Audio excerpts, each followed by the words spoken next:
السلام عليك يا سيدي يا رسول الله. السلام عليك يا سيدي يا حبيب الله.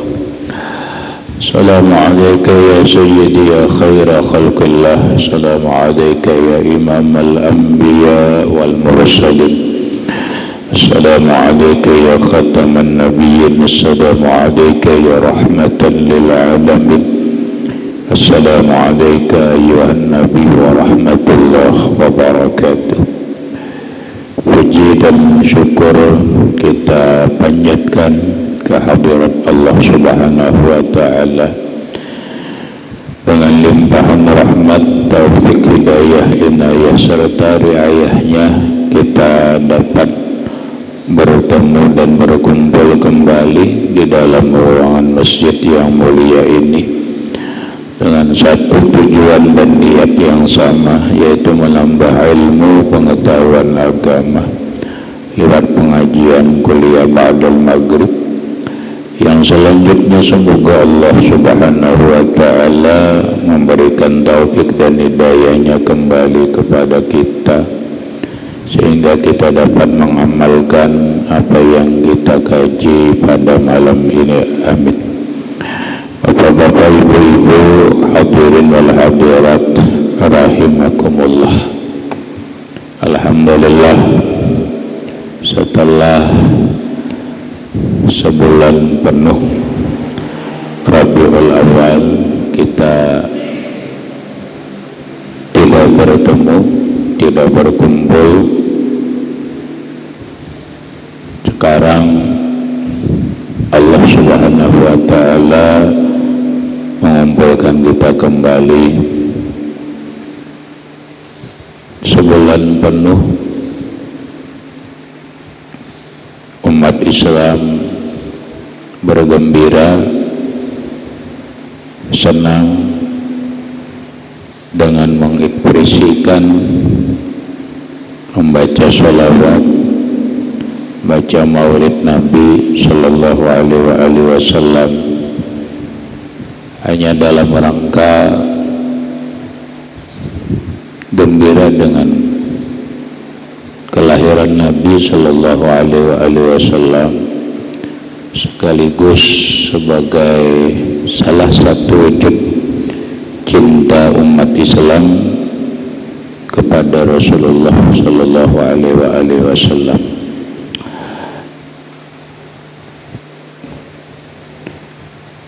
Yang alhamdulillah kesan dari maulid Nabi Sallallahu Alaihi Wasallam tersebut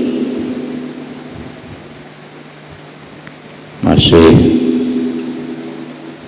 sejalan apa yang akan kita kupas pada malam ini, yaitu masih menyambung atau menghabiskan pembicaraan kita beberapa waktu yang lewat yang berkaitan ayat a'udzubillahi minasyaitonir rajim, inna fi ikhtilafil laili wan inna fi khalqis samawati wal ardi wa ikhtilafil laili wan nahar la ayatil liulil albab alladzina yazkuruna Allaha qiyaman wa qu'udan wa 'ala junubihim wa yatafakkaruna fi khalqis samawati wal ardh qalu ma khalaqta hadza batila subhanaka faqina 'adzabannar. Artinya wallahu a'lam, sesungguhnya dalam penciptaan 7 lapis langit dan bumi dan pergantian siang dan malam itu merupakan tanda-tanda kebesaran Allah bagi orang-orang yang punya kecerdasan pikiran dan kecerdasan hati. Orang-orang yang cerdas pikiran dan hati itu adalah allazina yazkurunallaha qiyaman wa qu'udan, mereka yang senantiasa mengingat Allah dalam keadaan berdiri, dalam keadaan duduk, wa ala junubihim, dan dalam keadaan berbaring, wa yatafakkaruna fi khalqis samawati wal ardi, dan mereka merenungkan tentang penciptaan langit dan bumi ini, sehingga mereka berkata, qalu ma khalaqta hadza batila, Tuhan, Engkau menciptakan ini tidak sia-sia. Subhanaka, maha suci Engkau, faqina azabannar, maka peliharalah diri kami daripada azab neraka. Hadirin rahimakumullah, orang-orang yang beriman itu punya klasifikasi. Orang-orang yang beriman itu punya tingkatan-tingkatan. Oleh para ulama, tingkatan iman itu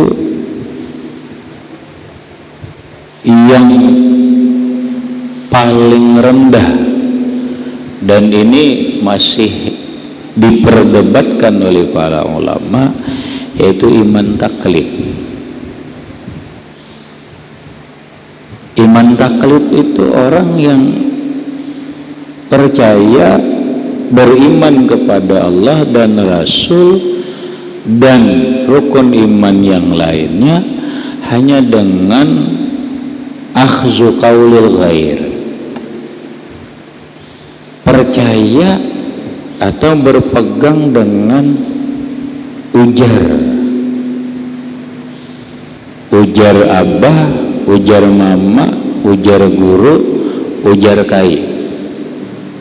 Sedangkan dia sendiri tidak pernah memberikan hujah, tidak bisa memberikan keterangan, tidak bisa memberikan argumentasi atas apa yang ia imani.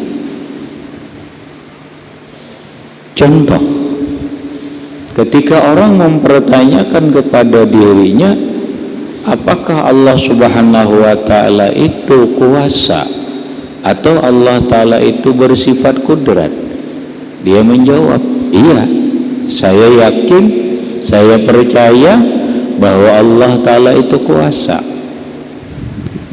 Namun ketika dia dipertanyakan dalilnya apa, pembuktiannya mana bahwa Allah ta'ala itu kuasa, itu mana buktinya? Yang dalam argumentasi itu harus ada dua dalil, yang disebut dengan dalil naqli, dalil secara ayat Al-Quran, yang kedua dalil akli, dalil secara akal atau pemikiran. Nah, ketika dia dipertanyakan apa dalilnya, dia tidak bisa menjawab, dia tidak bisa memberikan bayinat, keterangan, dia tidak bisa memberikan argumentasi. Terus dia bisa percaya dan yakin bahwa Allah ta'ala itu kuasa, dasarnya apa?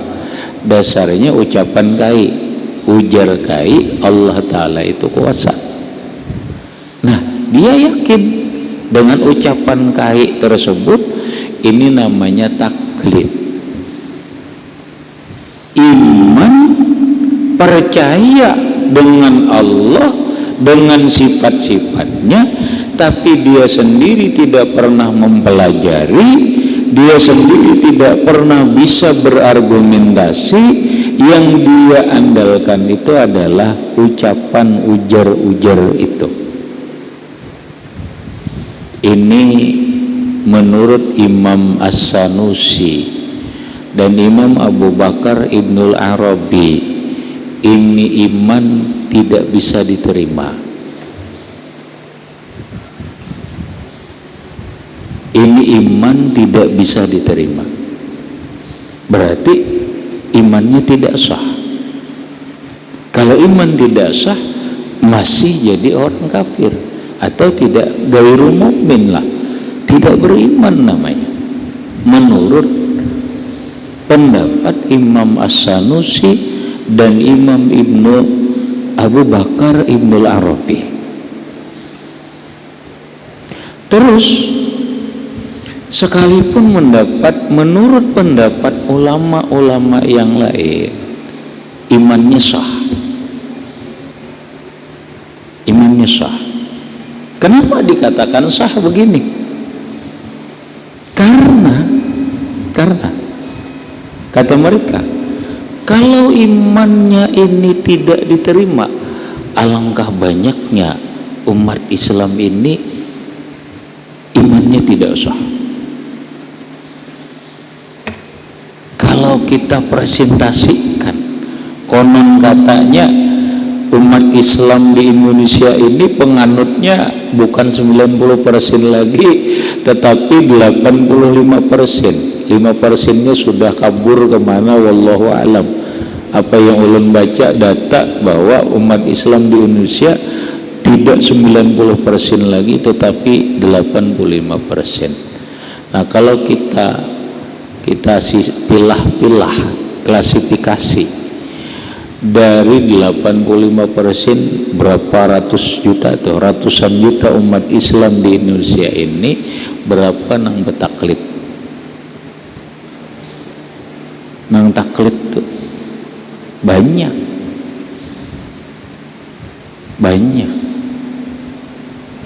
Kalau bahasa lain, berapa nang iman KTP, Islam KTP aja,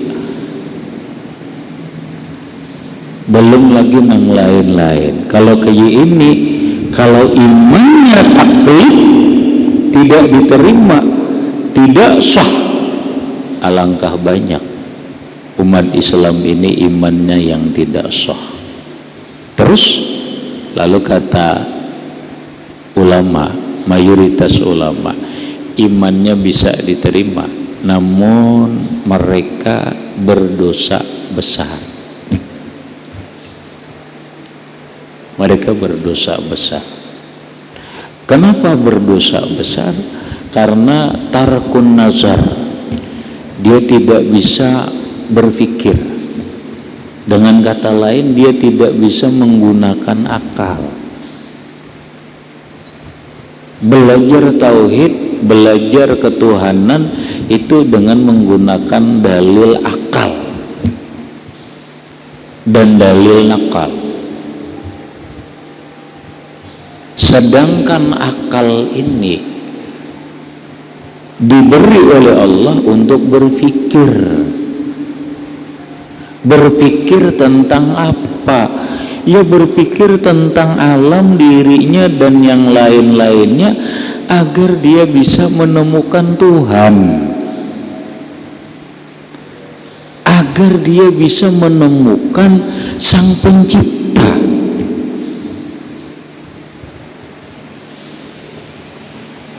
Nah, ini orang tidak mau berpikir, cuma tahunya tahu masak, ujar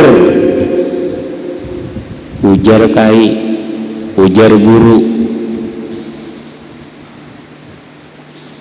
Inilah yang jadi permasalahan. Makanya dia tidak menggunakan akal. Ini yang paling rendah.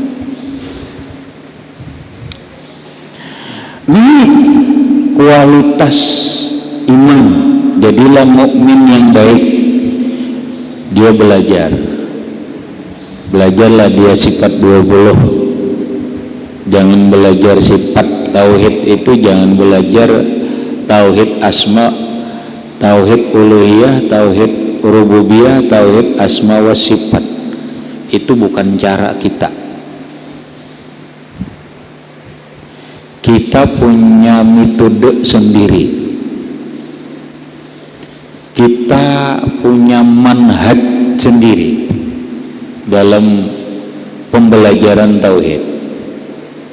Metode kita ini yaitu metode belajar tauhid sifat 20 mulai wujud sampai mutakallim, nang wajib dan mustahil satu yang harus, kemudian yang lain-lainnya yang wajib bagi para rasul, mustahil bagi para rasul, dan harus para rasul.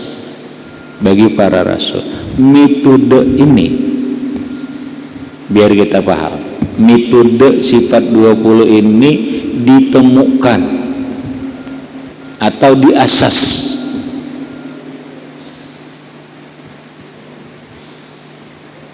ditemukan di abad ketiga Hijriah.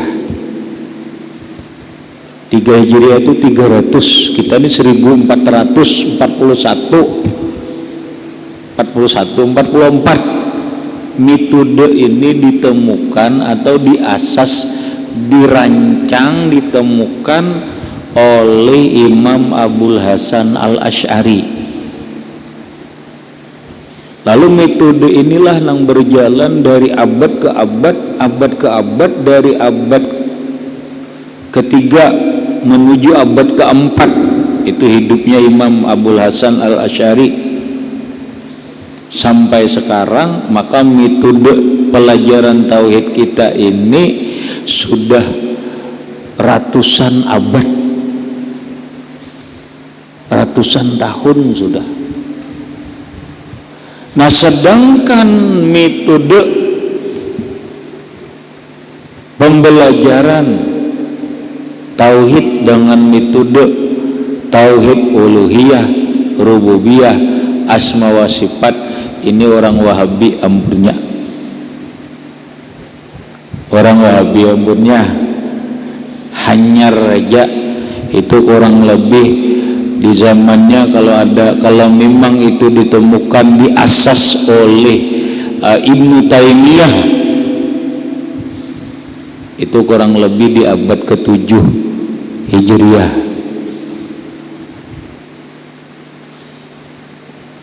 Kurang lebih di abad ke-7. Nah, kita belajar tauhid dengan metode yang diasas, yang dirancang dan ditemukan oleh Imam Abul Hasan Al-Asy'ari, itu mulai sifat 20 wujud sampai mutakallim. Oleh para ulama dibikinlah kitabnya dengan berbagai-bagai kitab, dengan berbagai-bagai penjelasan. Ada macam-macam kitab sifat 20. Nah, maka masing-masing belajar sifat 20. Hukumnya wajib nih.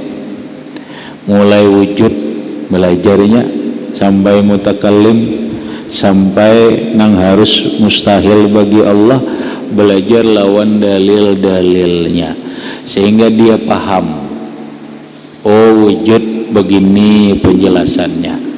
Secara akal penjelasannya begini, secara dalil Quran begini, kidam penjelasannya begini, dalil akalnya ini, uraian secara akal, uraian secara dalil Qurannya begini sampai habis. Lalu inya punya kemantapan iman. Setelah belajar sifat 20 itu imannya semakin mantap tentang ketuhanan. Maka kualitas iman orang ini disebut ilmul yakin. Ini ngarannya nih, ilmul yakin. Ini kada semua orang, kada belajar sifat 20, kada pernah sampai kepada iman ilmu yakin, karena kada bisa berargumentasi. Ketika orang belajar sifat 20, yang manapun dipertanyakan kepadanya, si fulan, Allah Ta'ala mendengarlah. Iya, Allah dengar. Kalau Allah Ta'ala itu mendengar, buktikan. Mana dalilnya? Dalil apa yang kau inginkan? Dalil dalam tauhid dua, dalil akal, kemudian dalil nakal. Dijawabnya, dalil secara nakal Al-Quran gampang, wallahu sami'un alim, Allah maha mendengar, Allah maha tahu. Ayatnya, Qurannya jelas. Secara akal, mana bukti bahwa Allah Ta'ala itu mendengar? Buktinya adalah diriku sendiri. Karena jika Tuhan tidak mendengar, berarti Tuhan tuli. Diriku ini gak ada. Diriku ini gak ada. Buktinya, aku ini bisa mendengar. Namu'ulah aku mendengar ini Allah Ta'ala. Masa orang namu'ulah aku mendengar ini Allah Ta'alanya tuli? Ini kan argumentasi secara akal. Diterima akal, yakin. Ini namanya ilmu yakin. Sudah mantapkah iman seseorang begitu dia mempelajari ilmu tauhid sifat 20? Belum. Kalau baru di sini tidak masuk dalam ayat tadi, la ayatil ulil albab, orang-orang yang punya kecerdasan akal dan hati, allazina yazkurunallaha qiyaman wa qu'udan. Karena ketika orang punya kecerdasan akal dan kecerdasan hati, dia selalu ingat lawan Allah. Dia selalu ingat lawan Allah. Waktu berdiri, berduduk, berhiring, berabah, dia selalu ingat lawan Allah. Karena dia punya kecerdasan akal dan kecerdasan hati, yang mana kecerdasan akal ini diarahkannya kepada Allah, kecerdasan hati ini diarahkannya kepada Allah. Itu yang membuat dia ingat lawan Allah. Terus iman yang bagaimana? Yang sampai kepada alladzina yazkurunallaha qiyaman wa qu'udan wa 'ala junubihim. Mereka nang imannya ainul yakin. Berarti ke atas lagi. Sudah belajar tauhid, tapi kadang-kadang keyakinan kita kada dipakai. Kita yakin Tuhan itu melihat, yakin Tuhan itu kuasa, tapi kadang-kadang tindak tanduk kita, hati kita, kalau bahasa kitab ahwal, sikap dan perilaku kita kadang mencerminkan orang yang yakin. Bukti, kok kenapa kita ini resah gelisah masalah rezeki? Ikam bila bercari kada dapat rezeki ini dan sebagainya. Padahal dulu, ini ucapan ini sesuai gak dengan kaidah keimanan?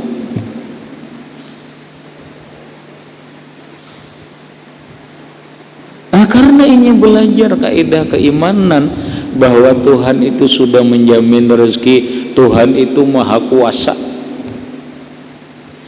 Ini kada takutan, karena Tuhan itu maha kuasa. Saking Allah Ta'ala kuasanya memberi rezeki itu. Bahasa orang Bahari,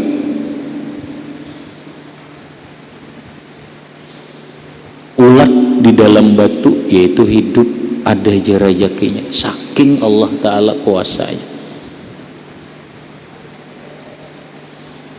Tapi kadang-kadang kok kenapa orang belajar tauhid resah gelisah, seakan-akan kada percaya bahwa Tuhan itu kuasa. Ditakuni, Tuhan kuasa lah, kuasa. Loh, kok kenapa ahwalmu, sikapmu kayak kada percaya dengan kekuasaan Allah? Nah, ini ngarannya percaya tapi belum masuk kepada pengamalan. Inilah yang membedakan kualitas iman, bukan kopiah, bukan baju, tapi keyakinan. Ada dalam sebuah kitab, seorang guru punya murid, ya bahasa kita kada banyak lah, ada banyak, puluhan aja, kita anggap 40 lah. Dari nang 40 ini pian nang disayangi seikut oleh guru. Yang agak aneh itu guru nang murid nang disayangi guru ini kada pa ibadah kada, nang lain-lain nang rajin sembahyang bertasbih baca Quran kada disayangi sedikit. Maksudnya kada punya, bukan kada sayang, kada ada curahan sayang nang khusus. Nang ini kan biasa-biasa ya, nang rajin berjamaah, rajin baca Quran kada. Ketika seorang guru menampakkan sikap begini kan aneh, murid protes. Kenapa ya guru nang itu disayangi, padahal pindah dugal orangnya. Cuma kan maksiat kada dugal bener ya, orang dugal itu kan belum tentu maksiat. Orang kada beribadah itu belum tentu maksiat. Orang kada rajin baca Quran berarti maksiat lah, bukan. Guru tahu, nyata tahu, guru pengalaman. Akhirnya apa? Guru ingin menampakkan jawaban kepada murid, kenapa nang pina dugal ini disayangi. Kumpul sidin murid, sini berata. Sidin bersiap dulu dah, berapa? 4 bilah lading, 40 bilah lading lawan ayam. Bosinalah na ayam ni lading sembelih, nikam ayam lading kembali, udah siap kelola seberataan dipingguti ladingnya ayamnya enggih guru. Ayo sembelih masing-masing, cuma satu syarat, jangan ada nang melihat, jangan ada nang melihat.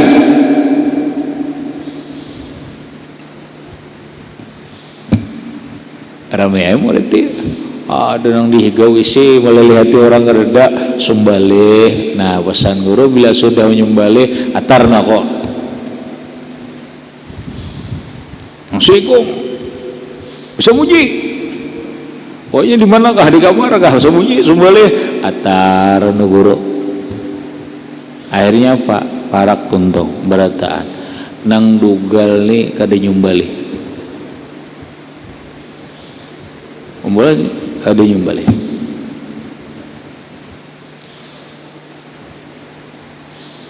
Aikam sebulan kenapa ada nyembelih? Orang bertahan nyembelih, bertahan nyembelih.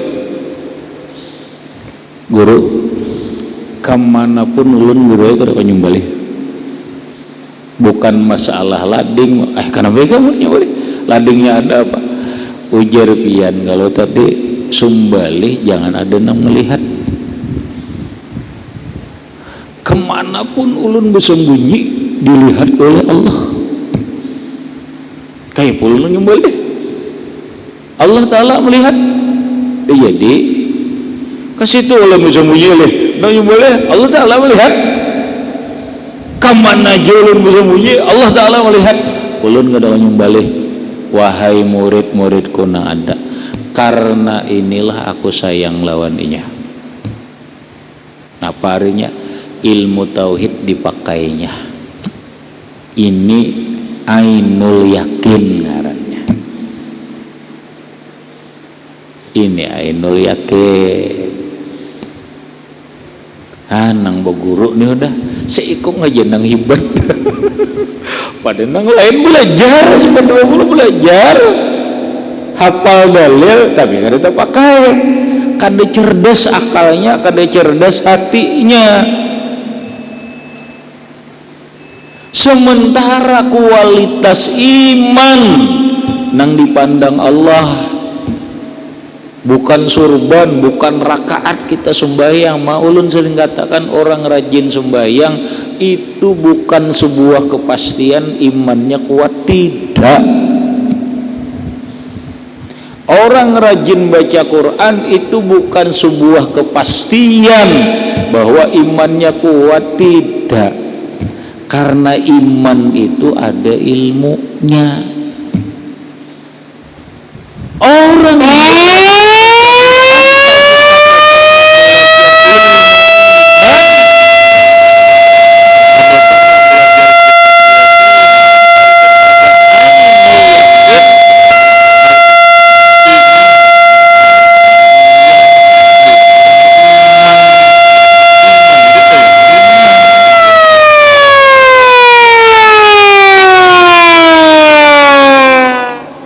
kalau dipilah ya tadi nang 40 seikong aja nang kawai nang kada kau nyumbali seikong aja nang mantap imannya nang berguru tuh ini hanya masuk tingkatan iman ainul yakin. Setelah ainul yakin baru hakul yakin, ini orang wali. Kalau di sini orangnya sudah mukmin al-khawas.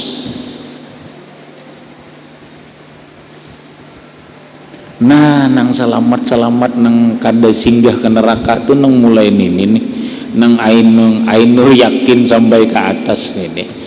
Nang kayak ini yazkurunallah. Inya ingat lawan Allah kiaman berdiri kemana aja inya ingat lawan Allah. Napa? Allah melihatnya. Nanti mulai tadi ingat Rasulullah. Inya cerdas akalnya, cerdas hatinya.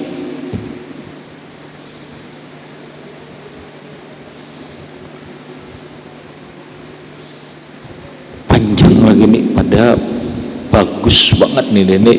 Cuma pas Isa ini maksud ulun nah menulun simpulakan sebenarnya ayat ini ayat dari sumber semua tarekah. Dibicara ayat ini allazina yazkurunallaha qiyaman wa qu'udan wa ala junubihim. Mereka nang senantiasa berzikir berdiri. Bolehlah berzikir berdiri. Ini ayatnya boleh. Ini ayatnya orang beriman nang kualitas iman orang nang kecerdasan akal hati itu inya berjalan gak apakah ingat lawan Allah, dalam pengertian orang berzikir sambil berjalan boleh, orang berzikir sambil berduduk boleh. Orang ayat ini juga nang menjelaskan orang nang berzikir sambil bergoyang-goyang apa boleh lah, boleh. Allazina yazkurullah nang penting yazkurunallaha qiyama wa qu'udan, berjalan kah, berduduk kah, berhiring kah, apakah ingat terus yazkurunallah. Ini ada di orang-orang tarekat, sehingga orang tarekat tuh macam-macam cara berzikirnya. Ada nang bahasa berdiri berzikir begoyangannya ke ini, ada nang berduduk berzikir goyangnya begini, ada nang ini macam-macam. Ini dalilnya. Nah di sini kita ada bicara zikirnya. Apa yang mereka zikirkan? Zikir, bentuk zikirnya bagaimana? Sehingga mereka itu bisa ingat lawan Allah, berdiri, berduduk, beberapa zikir nang mereka pakai ini apa zikirnya? Ini sebuah pembicaraan yang sangat panjang. Nah tadinya lo nak membahas zikirnya kayaknya nang awal itu adalah afdalu ma qultu ana wan nabiyuna min qabli la ilaha illallah. sepaling abdal, sepaling baik apa nangku baca ya Nabi, apa nangku ucap dan para nabi sebelumku adalah la ilaha illallah. Nah tadinya karena waktu jawab mungkin gambaran minggu depan kita bahas, wallahu alam. Hari ini luas. Ini kita masuk kepada, karena di masjid ada zikir sab'ina hailalah ngarannya, zikir 70.000. Tadinya ingin bicarakan ini mulai kapan garang zikir 7 laksa itu digawi. Orang ini heboh 7 laksa, ketinggalan kereta. Zikir itu sudah mulai, biar kita paham ini mulai